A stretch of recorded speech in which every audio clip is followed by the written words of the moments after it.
शायद पूरी जिंदगी मुझे उल्टा क्यों लटकना पड़े। मुझे ऑर्थो चाहिए बस। ज्वाइन नहीं करोगे मतलब फिर से 1 साल ड्रॉप करोगे? तो क्या करूं दादा। Hello and welcome to my channel. इस फ्राइडे रिलीज़ हुई है Ayushmann Khurrana and Rakul Preet starrer film doctor G. And कल फ्राइडे ही फर्स्ट शो मैंने इसका देखा था and I can tell film is really a decent film, engaging film है and not at all bad, not at all bad. इतनी भी बेकार फिल्म नहीं है। It's a decent watch, one type watch film है, अच्छी फिल्म है। और मैंने इसका फर्स्ट शो देखा था फर्स्ट डे का, तो उसमें इतनी ज़्यादा पब्लिक नहीं थी। हाँ, कुछ 25-30 बालकनी में होंगे, कुछ 20-25 लोग, और ऐसे ही नीचे भी स्पेशल एंड फर्स्ट में भी।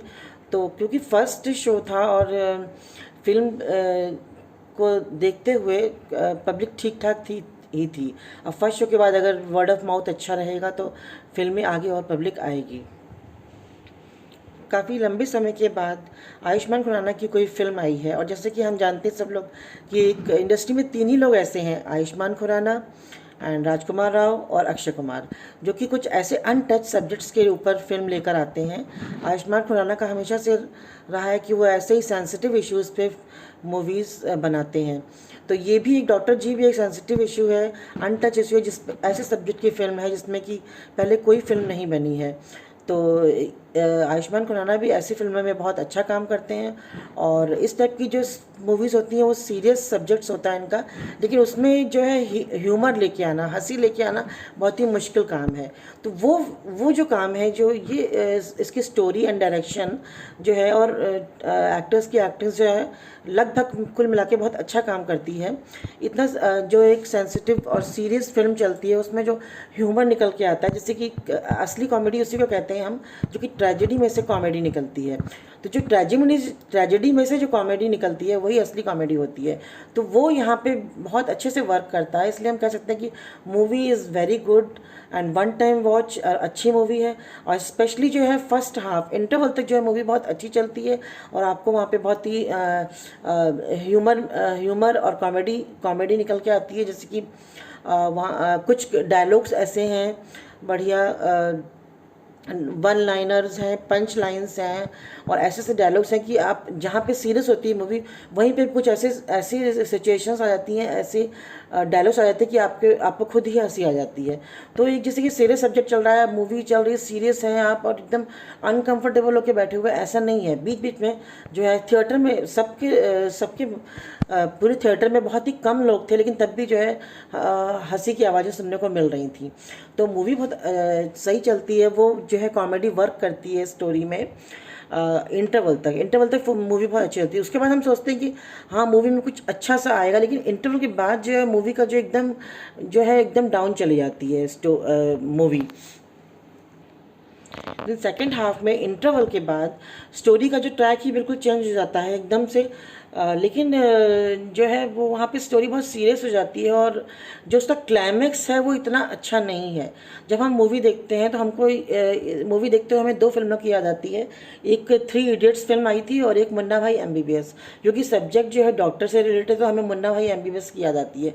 तो हाँ, वहाँ पे फर्स्ट हाफ में जो हॉस्पिटल के अंदर जो हॉस्पिटल में जो सीन्स दिखाए हैं, जो आयुष्मान खुराना है जो कि ऑर्थो लेना चाहते थे और उनको ऑर्थो नहीं मिल पाता है क्योंकि उनकी माँ अकेली है, तो भोपाल छोड़ के नहीं जा सकते हैं, तो वो मजबूरी में जो है उनको गायनेक लेना पड़ता है। और वो लेना नहीं चाहते हैं, वो सोचते हैं कि मैं दोबारा से पीजी की तैयारी करूँगा और सिर्फ वहाँ पे अपनी अटेंडेंस लगाता रहूँगा। तो वो छुट्टी लेना चाहते हैं तो उनको छुट्टी भी नहीं मिल पाती है, तो वो मजबूरी में उन्हें वहाँ पे उनकी ड्यूटी लगा दी जाती है, कभी नाइट में कभी दिन में, और हर वार्ड में ड्यूटी लगाती है। वो बहुत अनकम्फर्टेबल फील करते हैं वुमेंस के लेडीज़ को चेकअप करने में और ये सब चीज़ें।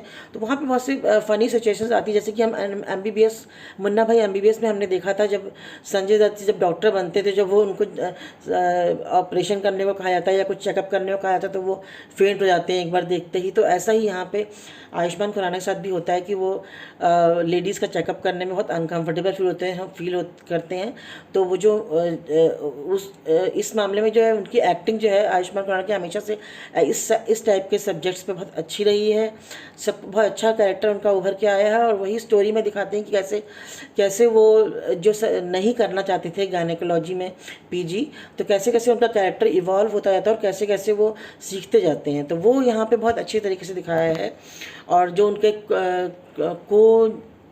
उनके सीनियर्स होते हैं, जो स्टूडेंट्स होते हैं कॉलेज में, उनके सीनियर्स कैसे उनकी रैगिंग लेते हैं और कैसे उन्हें परेशान करते हैं, वो सब भी दिखाया गया है। उसके अलावा रकुल प्रीत का कैरेक्टर यहाँ पे है जो कि वो उनको हेल्प करती है आयुष्मान को कंफर्टेबल होने में, उनको टिप्स देती रहती है।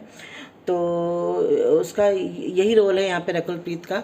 और वो एक ऑर्थो की बुक के अंदर एक लेटर भी लिख के रख के देती है, उसमें जो लास्ट में आयुष्मान उसे पढ़ते हैं तो वो उनके लिए इंस्पिरेशन का काम करता है। उसमें लिखती भी है कि मैं सोचती हूँ कि शायद ही तुम्हें कभी ऑर्थो की इस बुक की ज़रूरत पड़े, मतलब कि उनके कहने का मतलब कि तुम गायनेकोलॉजी में ही अपना कैरियर बनाओ। तो वो लेटर भी आयुष्मान खुराना के लिए बहुत ही इंस्पायर करता है, जो कि एंड में जो दिखाया गया है क्लाइमैक्स मूवी का, जैसे कि उसमें वो इंस्पायर करता है उनको बहुत ज़्यादा लेटर। जो कॉलेज स्टूडेंट्स होते हैं, खासकर उनकी जो एक सीनियर होती है जो इससे किसी बात पे बहुत नाराज़ हो जाती है, तो उसका कैरेक्टर और एक इनकी माँ का कैरेक्टर, ये दो कैरेक्टर ऐसे हैं जो कि मूवी में funny scenes, fun create, comedy create करने का काम करते हैं। जो मम्मी जी का कैरेक्टर है वो बहुत ही इंपॉर्टेंट है। हाँ, यहाँ पे जो मम्मी जी का कैरेक्टर है, जो आयुष्मान खुराना की मम्मी होती हैं, आयुष्मान खुराना के फादर नहीं होते हैं, तो इसीलिए वो अपना शहर भोपाल छोड़ के बाहर जाना नहीं चाहते हैं, तो इसलिए उन्हें मजबूरी में जो औरतों की जगह गायनेकोलॉजी लेना पड़ता है। तो उनकी माँ का कैरेक्टर जो है बहुत ही इंपॉर्टेंट है फिल्म के लिए। ये वही मम्मी जी हैं जो बधाई 2 में थी मम्मी जी। उनका यहाँ पर रोल भी वैसा ही है, एक थोड़ा सा डरी सहमी सी, और लेकिन जहाँ ज़रूरत होती है वो अपने बेटे को डांट भी देती हैं। तो उनका कैरेक्टर इस तरह का है। और उनको टिंडर के बारे में इसमें बताया जाता है और टिंडर यूज़ करती हैं वो। तो वो टिंडर वाली जो कहानी है वो सब वहाँ पे कॉमेडी क्रिएट करने का काम करती है। हाँ, लेकिन टिंडर वाली बात से जो है बहुत सारी इस फिल्म को गालियाँ पड़ने वाली है कि ये लोग टिंडर को प्रमोट कर रहे हैं, लेकिन इसको हमको सीरियसली लेने की कोई ज़रूरत नहीं है, क्योंकि ये जो छोटी सी जो सब प्लॉट दिखाते हैं इसमें, छोटी सी उनकी माँ का जो दिखाते हैं रोल जो भी है, वो सब अगर ना होता फिल्म में तो फिल्म बहुत ही सीरियस हो जाती। और यहाँ पे कॉमेडी क्रिएट करने का काम जो है माँ ही करती हैं उनकी। पूरी फिल्म में जो है माँ का कैरेक्टर बहुत ही इंपॉर्टेंट लगा मुझे। इसी तरह इंटरवल तक की जो कहानी है वो ऐसी तरह कॉमेडी और ह्यूमर से, और आयुष्मान खुराना को कॉलेज में जूझते हुए, लेडीज़ पेशेंट के साथ जूझते हुए, और कैसे वो टैकल करते हैं सारी सिचुएशंस को, उसमें बीत जाती है। तो फिर हम सोचते हैं कि अब इंटरवल के बाद कुछ स्टोरी कहीं अच्छा सा टर्न लेगी, तो उसके जो आयुष्मान खुराना का कैरेक्टर जैसे कि इवॉल्व होता है वो दिखाया जाएगा। लेकिन जो है इंटरवल के बाद स्टोरी जो है दूसरे ट्रैक पे चली जाती है। यहाँ पे एक थोड़ा सा लव ट्रायंगल भी घुसाने की कोशिश की गई है, लेकिन वो भी वर्क नहीं करता है। वो रकुल प्रीत ऑलरेडी एंगेज होती हैं और फिर लास्ट में उसकी शादी भी किसी और से हो जाती है। ज़्यादा मैं स्टोरी के बारे में नहीं बताऊँगी।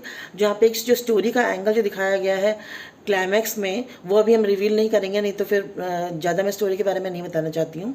लेकिन ये एक फिल्म में बहुत बड़ी कमी लगी कि जब स्टोरी जो है फर्स्ट हाफ से सेकंड हाफ में हमेशा स्टोरी का लेवल राइज होना चाहिए, तो यहाँ पे वो डाउन हो गया है। एक्चुअली हम लोग सोचते हैं कि एक लास्ट में एक हमें टेंशन वाला कुछ ऐसी स्टोरी लेके आएंगे। जो क्लाइमैक्स जो फिल्म का होता है, किसी भी फिल्म का क्लाइमैक्स जो होता है बहुत ही इंपॉर्टेंट होता है। 10-15 मिनट फिल्म के जो ऐसे होते हैं जो सांस बांध के हम देखते हैं कि अब क्या होने वाला है, अब क्या होने वाला है, वो चीज़ स्टोरी में बिल्कुल ही मिसिंग थी। और दूसरी चीज़, जो स्टोरी में जो इंपॉर्टेंट कैरेक्टर्स हैं वो भी जो है लास्ट में सब गायब हो जाते हैं। सिर्फ लास्ट में क्लाइमैक्स में सिर्फ आयुष्मान खुराना और उनकी माँ होते हैं, और वो स्टोरी को बहुत ही स्मूथली एकदम एंड हो जाती है स्टोरी। तो वहाँ पे हमें चाहिए था कि थोड़ा सा एक बढ़िया सा क्लाइमैक्स जो है देना चाहिए था, जो डायरेक्टर जो है नहीं दे पाए हैं।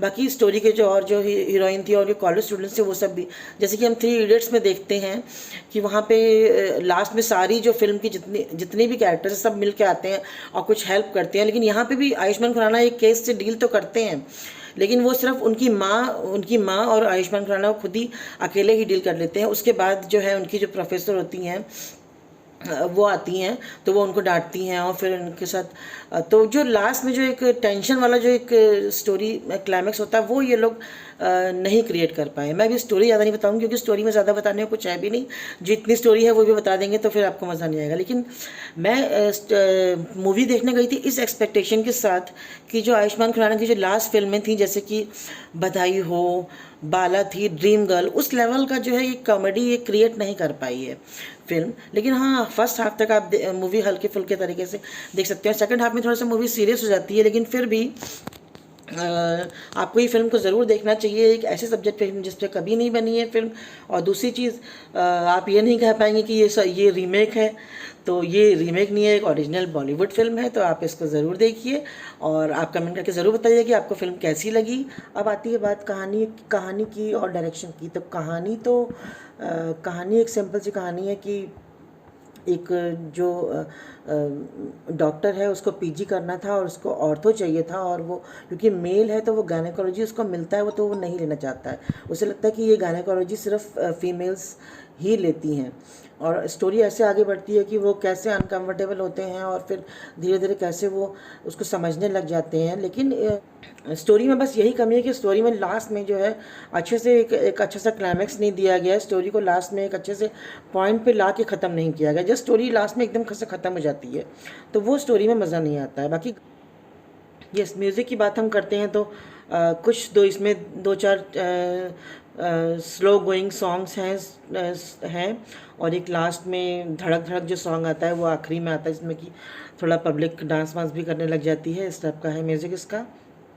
और यहाँ पे एक चीज़, एक आयुष्मान खुराना फिल्म के बीच में एक जगह मैं ये पॉइंट आउट करना चाहूँगी कि वो कुछ जिक्र करते हैं ऑर्कुट का, लेकिन वो छोटा सा बहुत ही एक छोटे से डायलॉग में इस बात को निकल जाती है बात ऑर्कुट की। तो मुझे नहीं लगता कि इस समय 2022 में जो बच्चे उस समय छोटे थे, जो बच्चे बड़े हो गए हैं, वो कहता है कि ऑर्कुट की कुछ बात करता है। मुझे याद भी नहीं आ रहा कि क्या बात थी, लेकिन मुझे सुन के बड़ा अच्छा लगा कि यहाँ पे ऑर्कुट का जिक्र हुआ। जो ऑर्कुट जो है सबसे पहले सोशल मीडिया में, फेसबुक व्हाट्सएप से सबसे पहले ऑर्कुट ही आया था सोशल मीडिया में, तो उसका यहाँ पे जिक्र होता है। तो मुझे, लेकिन बहुत से लोग जानते भी नहीं होंगे ऑर्कुट के बारे में। तो ऑर्कुट के बारे में हाँ 2-3 लाइंस थोड़ा सा और सुनानी चाहिए थी, बतानी चाहिए थी, क्योंकि वो ऑर्कुट ऐसे बोल के वो निकल गया तो बहुत से लोगों को तो ध्यान भी नहीं गया होगा। जिन्होंने ऑर्कुट यूज़ किया, जो जानते हैं, उन्हीं का ध्यान उस पर गया होगा। तो उसके अलावा एक्टिंग के बारे में मैं कहना चाहती हूँ कि शेफाली शाह की एक्टिंग एक स्ट्रिक्ट प्रोफेसर की है। तो वो उनके पूरी फिल्म में उनके चेहरे पे बस वही एक स्ट्रिक्ट वाला एक्सप्रेशन रहता है। जब स्टोरी में चेंज होता है या वो थोड़ी सी मुझे कमी लगी एक्टिंग में। रकुलप्रीत की एक्टिंग बहुत ही सिंपल और साधारण सी एक्टिंग थी। एक्टिंग मुझे अच्छी लगी।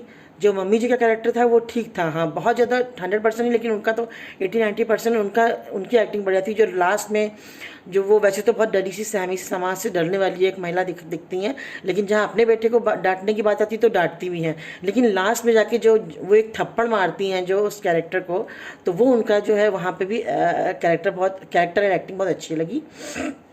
उसके बाद जो आयुष्मान खुराना की जो सीनियर थी, जिस लड़की का रोल बहुत छोटा सा था, लेकिन उसका रोल, उसने जो है अपना रोल बहुत ही अच्छे से निभाया। लेकिन जहां हम बात करते हैं फिल्म के मेन हीरो की, आयुष्मान खुराना की, और आयुष्मान खुराना ने इतनी अच्छी अच्छी फिल्में दी हैं, तो मुझे यहाँ पे जो है आयुष्मान खुराना की एक्टिंग कुछ 100% मुझे नहीं लगी। क्यों नहीं लगी? क्योंकि शुरू में जो उनकी जो चेहरे पे जो एक्सप्रेशन रहता है कि अरे मुझे तो गायनेकोलॉजी नहीं लेना है, मैं ये नहीं कर सकता हूँ, मुझे ऐसे भाग जाना है, मैं चला जाऊँगा, तो वो जो एक्सप्रेशन है वो शुरू से लेके लास्ट तक मुझे वही एक्सप्रेशन लगा। जबकि ये कैरेक्टर को इवोल्यूशन में दिखाना चाहिए था कि शुरू में उन्हें नहीं पसंद है, पर धीरे धीरे कैसे वो पसंद कर रहे हैं, अब उनको फाइनली इसी प्रोफेशन में रहना है। तो उसके चेहरे का जो, आयुष्मान खुराना के चेहरे का जो एक्सप्रेशन है वो मुझे पूरी फिल्म में एक जैसा ही लगा, वो बदलता हुआ नहीं दिखा। तो यहाँ पे मुझे लगा है कि आयुष्मान खुराना की एक्टिंग में कहीं ना कहीं थोड़ी सी कमी रह गई है। आप क्या सोचते हैं इसके बारे में? आप ज़रूर बताइएगा मुझे, क्योंकि मुझे तो ऐसा ही लगा। ये मेरे खुद के व्यूज़ हैं। वैसे आयुष्मान खुराना की एक्टिंग नो डाउट बहुत बढ़िया होती है, हर फिल्म में बहुत बढ़िया होती है, इसमें भी बहुत अच्छी है, लेकिन मुझे जो है चेंज ऑफ एक्सप्रेशन नहीं दिखाई दिया इस फिल्म में। तो आपको कैसा लगा इस फिल्म को देख के? और कमेंट करके ज़रूर बताइएगा कि आपको फिल्म कैसी लगी।